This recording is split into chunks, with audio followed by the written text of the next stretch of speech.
Buen día, en este momento nos vamos a ocupar del movimiento que se produce en dos dimensiones, pero primero vamos a hacer una recopilación de la información que ya tenemos. Hemos analizado movimientos que se producen en el eje horizontal, hemos analizado movimientos de carros, de personas, de cualquier objeto que nos daban en estos problemas o en estas situaciones. Una persona, como por ejemplo, que se mueve con cierta velocidad inicial, se nos pedía que calculáramos cuánto desplazamiento esta persona tiene en determinado tiempo, cuál es su velocidad final, qué aceleración tiene esta persona y demás. Por otro lado, tenemos movimientos en el eje vertical y entonces aquí nos decían si se lanza una pelota con cierta velocidad inicial, hasta qué altura máxima puede llegar, cuánto tiempo se demora en subir. Ahora, otro ejemplo podría ser: se tiene una pelota, se lanza con cierta velocidad inicial hacia abajo y las preguntas que se hacían ahí es cuánto tiempo dura en caer esa pelota, cuál es el desplazamiento que ella tiene y demás. Bien, ahora nos vamos a ocupar de un movimiento que se va a dar en los dos ejes, tanto en X como en Y. El ejemplo que vamos a considerar en este momento corresponde a un tiro libre de baloncesto. Entonces, para que este movimiento se produzca, pues necesitamos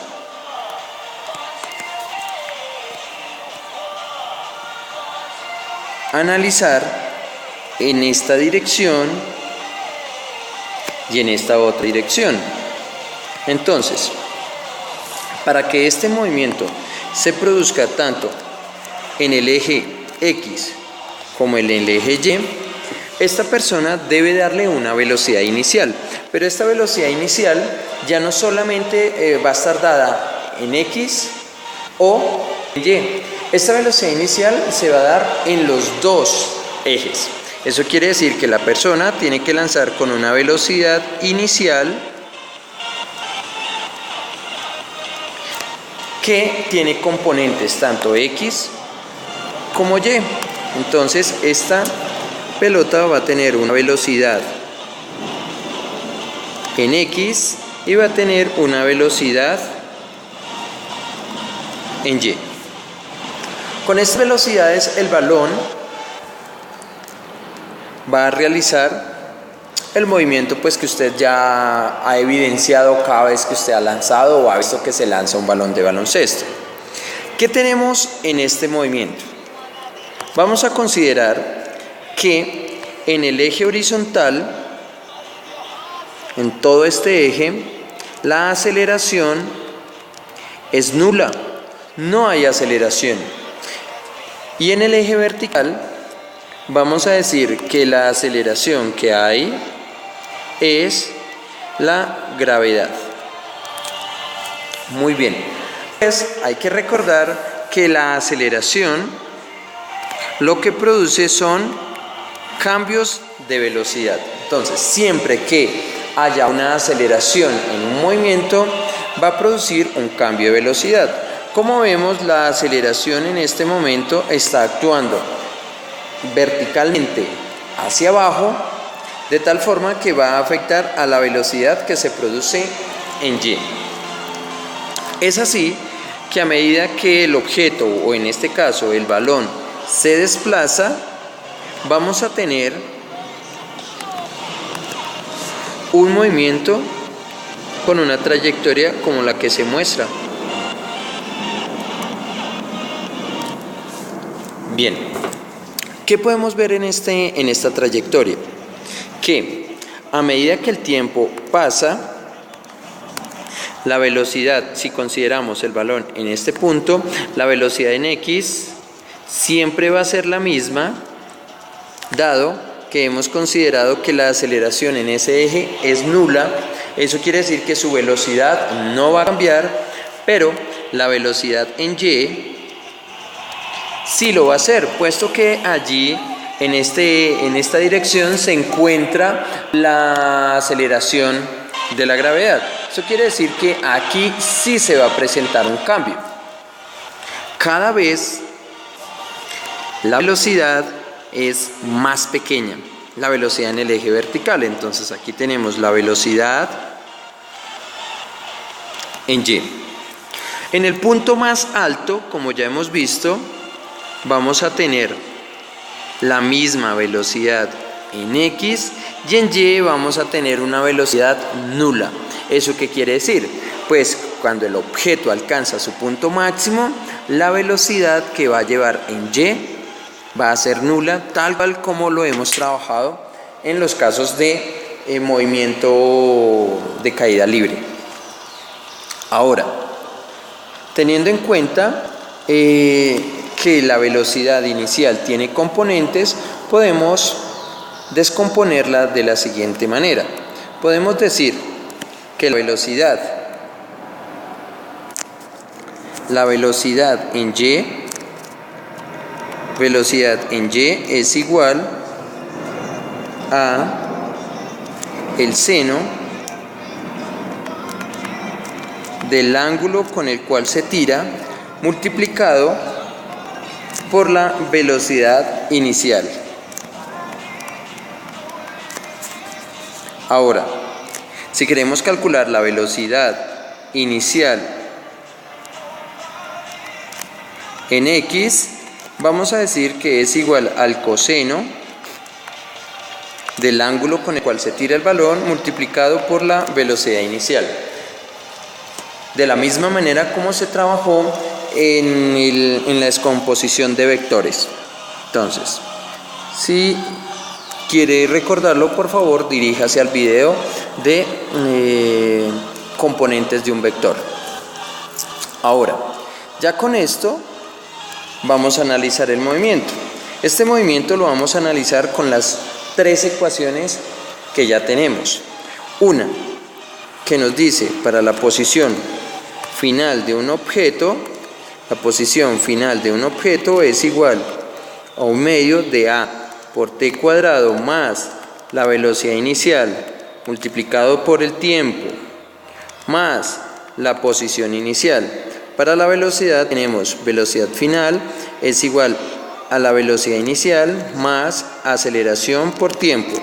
Y tenemos una ecuación independiente de tiempo que nos dice que la velocidad final al cuadrado es igual a la velocidad inicial al cuadrado más 2 veces la aceleración por el cambio de posición o el desplazamiento que se presente en este movimiento. Ahora, ¿qué más tenemos? Como ya tenemos esas dos ecuaciones dependientes del tiempo, vamos a decir que en el eje horizontal vamos a tener la siguiente ecuación. En el eje horizontal, recordar que la aceleración es nula. La aceleración es nula. Eso quiere decir que la ecuación de posición va a quedar de la siguiente manera. Posición en X es igual a 1/2 de la aceleración por el tiempo al cuadrado, pero como en este caso la aceleración es nula, ese término ya no está en la ecuación. Ahora, más la velocidad inicial en X multiplicado por el tiempo más la posición inicial. Para la velocidad en X va a ser igual a la velocidad final en X va a ser igual a la velocidad inicial en X, a la velocidad inicial en X, más la aceleración por el tiempo, pero recordemos que la aceleración es nula, entonces ese término ya no está en la ecuación. Ahora, las ecuaciones independientes del tiempo para X van a ser velocidad final en x al cuadrado va a ser igual a la velocidad inicial en x al cuadrado más 2 veces la aceleración por el cambio de posición. Pero otra vez recordamos que la aceleración en esta dirección es igual a 0. Ahora, considerando las ecuaciones para el eje vertical, vamos a tener lo siguiente. Posición final en el eje Y va a ser igual a 1/2 de la aceleración por el tiempo al cuadrado más la velocidad inicial en Y multiplicado por el tiempo más la posición inicial en Y. Ahora, la velocidad final en Y va a ser igual a la velocidad inicial en Y más la aceleración por el tiempo. Y la ecuación independiente del tiempo nos va a quedar de la siguiente manera.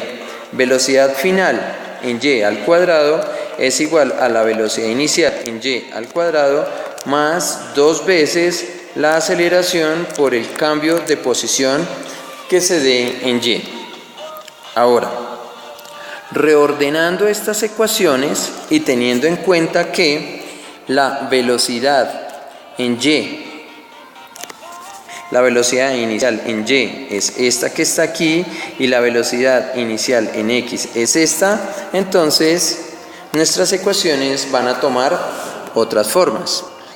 Las ecuaciones que vamos a trabajar aquí, ya realizando este cambio, van a tener la siguiente forma. Posición final en X va a ser igual a la velocidad inicial en X, que sería la velocidad inicial del lanzamiento multiplicada por el coseno del ángulo con el cual se tira esa pelota multiplicado por t más la posición inicial que se tenga en X. Para la velocidad vamos a tener velocidad final en X es igual a la velocidad inicial con la cual se lanzó ese balón multiplicado por el coseno del ángulo con el cual se lanzó. Y la velocidad final en X al cuadrado pues va a ser igual a la velocidad inicial en X multiplicado por el coseno con el coseno del ángulo con el cual se lanzó este balón, todo elevado al cuadrado. Bien, ahora las ecuaciones para Y van a quedar de la siguiente manera. Posición final en Y va a ser igual a 1/2 de la aceleración por el tiempo al cuadrado más la velocidad inicial en Y, que es igual a velocidad inicial multiplicado por el seno del ángulo con el cual se lanzó ese balón por el tiempo más la posición inicial en Y. La velocidad final en Y va a ser igual a la velocidad inicial en Y, que en este caso sería la velocidad inicial multiplicado por el seno del ángulo con el cual se lanzó esa pelota más la aceleración por el tiempo. Y la ecuación independiente del tiempo nos va a quedar de la forma velocidad final en Y al cuadrado va a ser igual a la velocidad inicial en Y, bueno, ¿y qué sería la velocidad inicial? Por el seno del ángulo con la cual se lanza esa pelota al cuadrado más 2 veces la aceleración por el cambio de posición que se produce en Y.